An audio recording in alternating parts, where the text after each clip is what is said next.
আসসালামু আলাইকুম। আজকে আপনাদের দেখানোর চেষ্টা করব রান্নার কাজে ব্যবহৃত যে সবজি পেঁয়াজ আমাদের সবারই পরিচিত। আমাদের ফরিদপুর জেলার সোনালী ফসল, হ্যাঁ, কৃষকের মুখে যে হাসি ফোলায় যে ফসল সেটা হচ্ছে পেঁয়াজ। তো দেখানোর চেষ্টা করব যে আমাদের কেমন ফসল হয়েছে এবার। আলহামদুলিল্লাহ, এবার ফসল খুব ভালো, দাম খুবই কম। সরকারের কাছে আশা রাখবো যেন এবার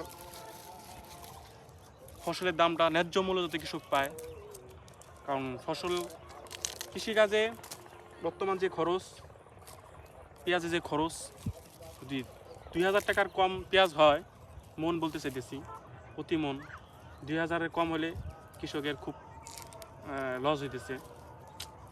তো দেখানোর চেষ্টা করি যে আমাদের পেঁয়াজ দেখেন, আলহামদুলিল্লাহ খুব ভালো হয়েছে এবার।